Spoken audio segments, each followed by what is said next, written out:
It is my pleasure to welcome all of you here this evening. My name is Ken Mosesi, and I'm the Executive Director of the American Fertility Association, and we are thrilled to be back in Miami Beach. I was here about 10, 11 days ago for Pride and had an amazing time, and we love the community here, and we're growing to love it more and more every day.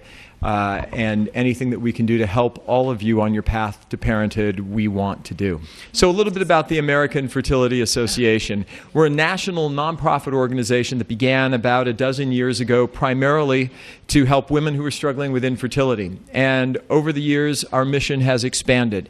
And it's expanded to be an inclusive family-building organization whose mission is to help all hopeful parents find their unique path to parenthood.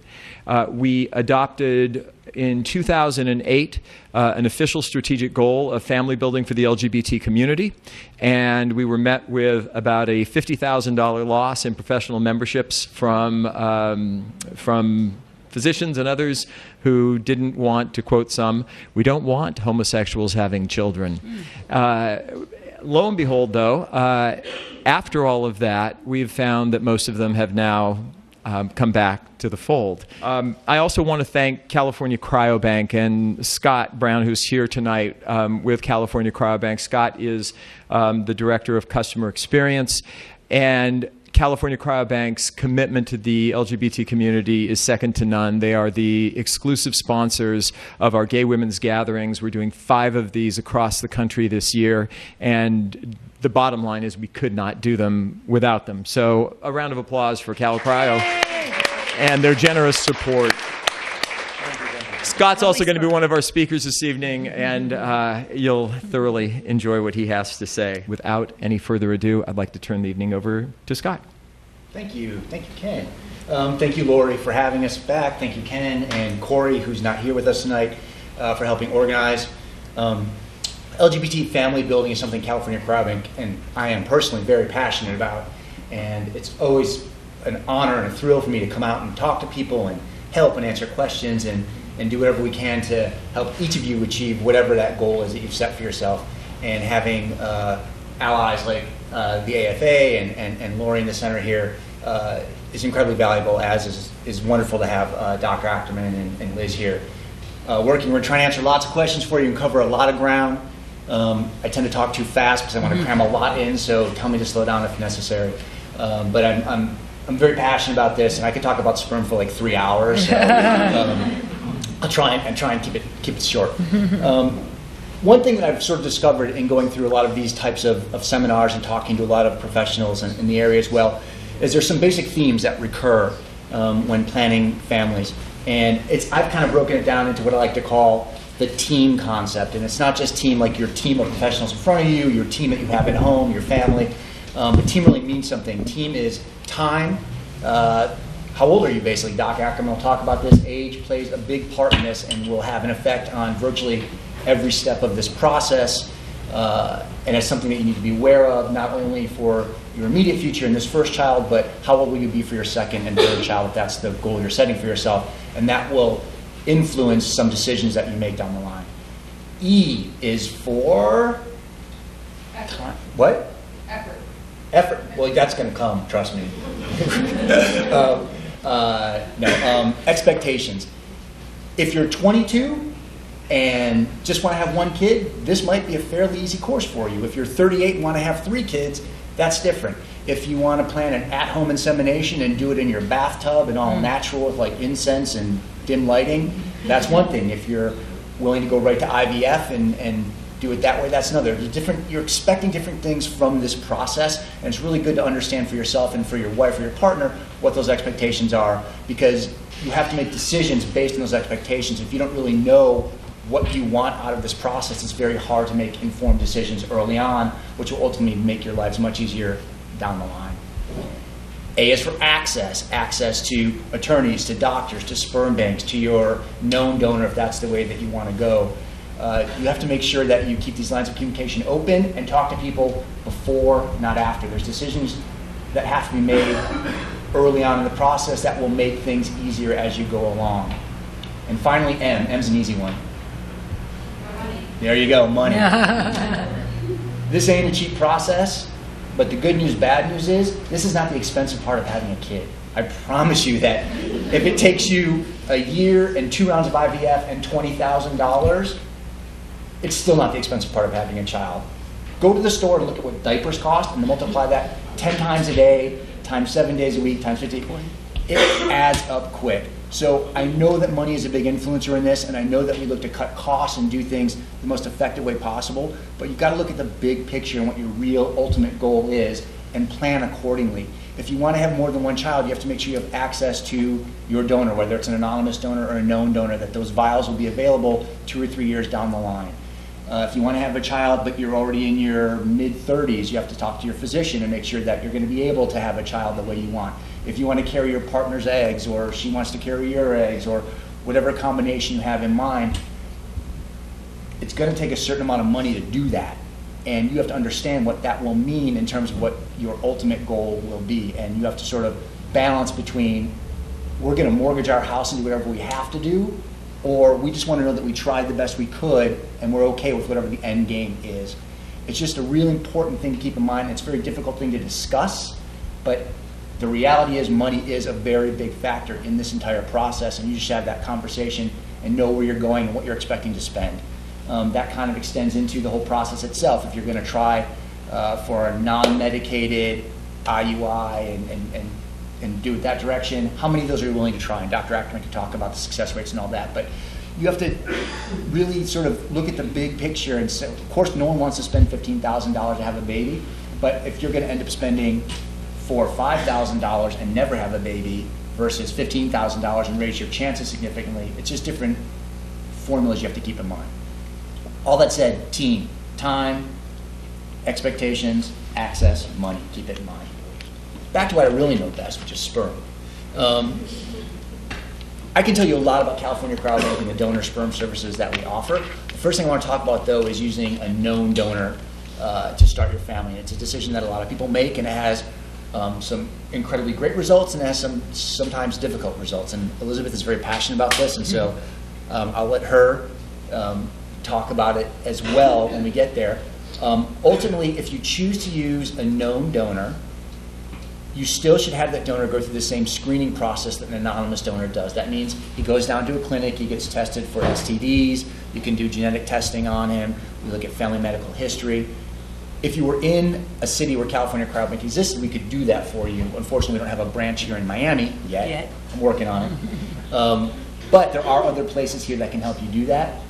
There are also significant legal ramifications. Any story that you've heard in the news about Kansas tracking down a donor and forcing them to pay child support, about ugly breakups and people taking their child away and the mother being denied. Donors coming back. Jason Patrick, who's an actor, who's in Lost Boys, sorry, I'm dating myself, has been taking on everybody in the world to steal what he claims is his child back from his ex-girlfriend, even though there was a contract in place where he very clearly stated early on that he was a sperm donor. They were not involved anymore.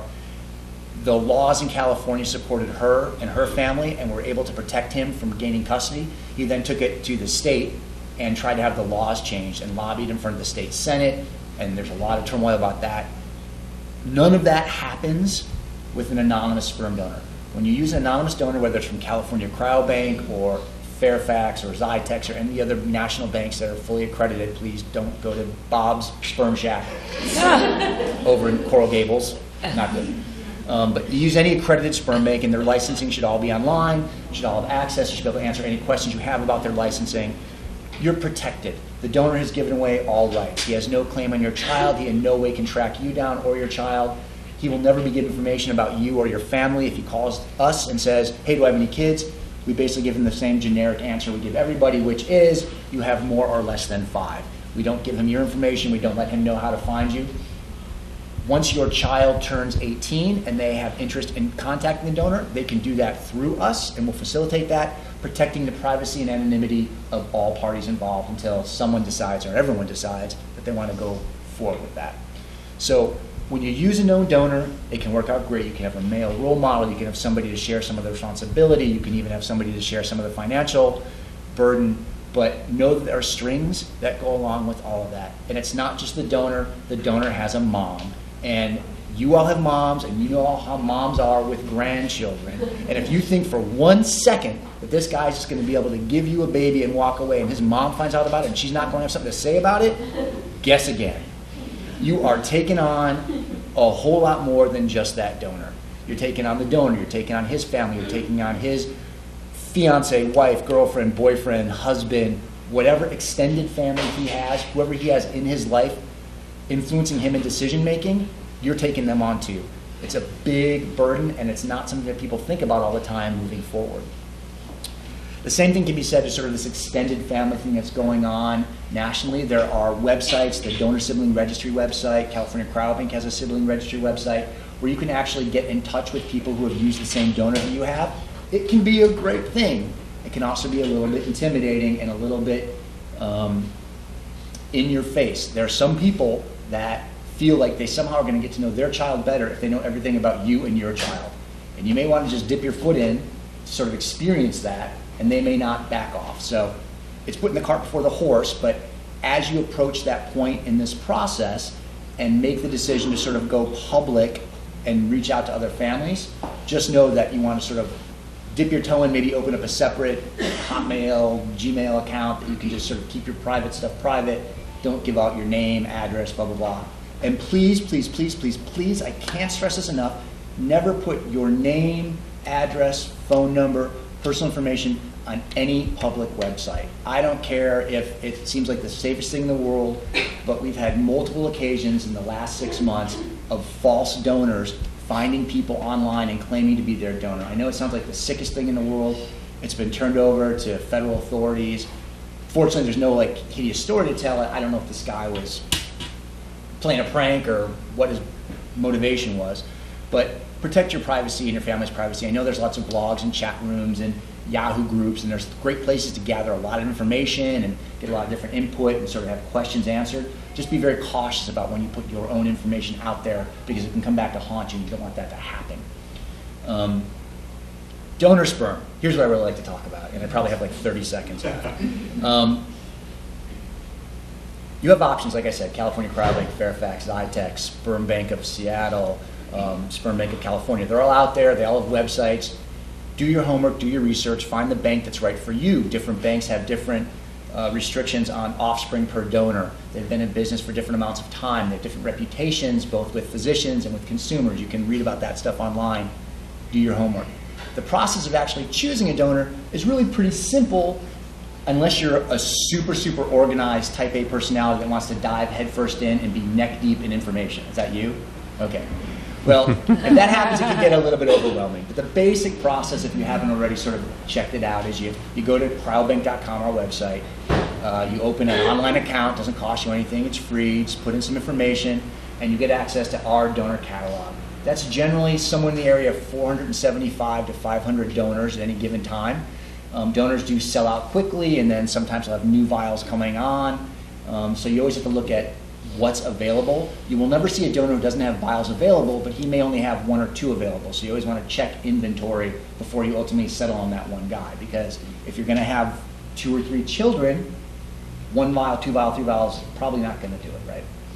So you go online, you start this search, and you can put in, I want 6'2", brown hair, blue eyes, ethnic background, religion. You can put a million different things. You probably 15 different categories you can punch in. It's like shoes on Zappo. Strapless, high heel, red, black, green, whatever. Boom, you put it all in there, and you will get back a list of results. Those results will vary in number depending on how many criteria you've placed on us. Now, we're pretty good. Like 500 is a pretty big number. It's probably almost as many as everyone else in the country has combined. Like, we have a lot of donors, and there's a lot of variety. We recruit donors in Los Angeles, San Francisco, New York, and Boston, so we actually have a much wider sort of pool to fish in than other banks do, which allows us to have more. Do we have enough African American donors? No. Do we have enough Hispanic donors? Probably not. Do we have enough Chinese donors? Yes, we have a lot of Chinese donors. UCLA has a huge Chinese population, so we have a lot of Chinese donors, but very few Japanese, very few Korean. Go figure. But if you're looking for 6 feet tall, brown hair, green eyes, articulate, handsome. We got plenty of that. That was a joke. That's supposed to be me. But it's the gray hair throws you on. It used to be brown, I swear. You'll have a lot of choices. Once you start delving in, you'll get to look at 3 generations of their family medical history. You'll get to look at essays they've written, short answer questions. You'll hear audio interviews of their voices. You'll see art projects they've done. You will get more information on these donors than any woman would ever know about her husband. It's really more information than these donors would ever really know about themselves until we force them to sit down and understand where they come from and who they are. They've all gone through testing. They've all had extensive repeated semen analysis. They've all been tested for STDs every 3 months. All vials that are collected go into a quarantine, which means they sit on ice for actually liquid nitrogen for a minimum of 6 months before they're released. That way we can test the donor multiple times in that period to make sure we didn't miss anything at one of the earlier screenings. They've got to have great specimen quality, meaning every one of them gives you the exact same chance for success. I have so many clients who try 1 or 2 or 3 times and then call me and say, I'm thinking maybe I should switch donors. This guy's not working for me. You can change donors, and I'm all for changing donors. It's not going to help your odds. Sperm is sperm. It's a very simple, very small organism. All it does is deliver a dose of DNA from one place to another. It's all the same. If it's the right shape, if it swims well, and there's enough of them, it can do the job. So you can always change, but always know that you're not really increasing your chances. Some donors will have reported pregnancies, some will not. That's only a product of how long they've been available. They're all capable. They will all eventually have reported pregnancies. But if the guy's only been available for a month, well, chances are he might not even been purchased yet. And even if somebody were pregnant, they might not even know yet. And even if they were pregnant, they probably aren't going to think to report it until they're at the end of their first trimester. So really, it takes almost 6 months to a year before we start getting any kind of pregnancy reports, and a year to 1.5 years before we even start thinking about seeing live birth reports. There's these in your little bags. These little flyers have a code on them. That code will give you access to their photographs, not adult photos, childhood photos series, and all the extended information that we offer. A lot of it is free. Some of it is a paid subscription service, so that will give you free access to that. So take that home with you. The reason we don't use adult photographs is simply because we're trying to protect their privacy and their anonymity, and there's no such thing as anonymity when you can drag a photo into a Google search bar and it will go out on the internet and find that photo anywhere else it can. We really appreciate what these guys are doing, the gift they are giving, and we really believe that protecting their privacy and anonymity allows us to get a much higher caliber of individual who's willing to do something that's really great, but not necessarily willing to be known while doing it. Most of our donors are open to contact later on in life. Once the child turns 18, we offer open donors and anonymous donors. Basically, an open donor is saying, I will commit to a minimum of 1 contact. Usually that's an email, a letter, something facilitated through us where privacy is maintained. And we will continue that process back and forth, as I said, until everyone's done or until people want to move on to the next step in a personal involvement. Our anonymous donors are also potentially open to contact but aren't willing to commit to it. These are 22, 23-year-old guys who don't know where they're going to be in 20 years. And I actually think it's a fairly mature, thought-out decision to say, I'm not really sure how I'll feel, how my future family will feel, how it will affect my career. Am I going to be a priest? Am I going to be a president? Am I going to be whatever it is I'm going to be? I'm not willing to say I'm going to be part of this child's life in any way. That's okay. That's what they're signing up for, and that's what you're signing up for. The majority of these guys are altruistic, nice guys who certainly are taking a financial incentive to participate. It's $100 per donation. We ask them to be in the program for about a year. We expect 25 to 30 families maximum per donor. We don't limit the number of offspring per family, so if you guys want to have 3 kids, I'm not going to tell you, sorry, I only got room for 1 more, then you're done. We want to make sure that people can have as many kids as they want. The average numbers are usually closer to 12 to 15 families per donor, but there will be families per donor. If you want to be the exclusive person using this donor, it doesn't fit into the business model of California Cryobank or other banks. We would have to charge you thousands and thousands of dollars per vial. We spend about $5,000 per donor to qualify him. Less than 1% of the applicants qualify. So at some point in this process, 99.9% of these people fall off, 99.7% 6% of these people fall off. There's a cost associated with that. So when you're buying sperm, and sperm is $750 a vial, why does it cost so much for this one vial? What you're paying for is all the vials you didn't have access to, all the guys that didn't pass the STD testing, didn't pass 3 generations of family medical history, didn't have specimen quality that was high enough, didn't have passed the genetic screening for cystic fibrosis, spinal muscular atrophy, Tay-Sachs disease, thalassemia, basically the genetic mutations that occur in the highest frequency within the general population. I'm a CF carrier. By numbers, there's probably at least 3 others of us in the room right now, whether you know it or not. I don't want to go to genetics discussion, but if you are a carrier of something and you know you're a carrier or you have a family medical history of something that we don't test for, we can do additional testing. You'll have to pay for that, but you'll call in, you'll talk to our genetic counselors on staff, we'll assess the risk that you're at, and we'll set up whatever testing is necessary to make sure that the donor you choose is not a carrier of the same recessive trait. Recessive trait means both genetic parents have to be a carrier for the chance of a child to inherit both and then be affected by that trait.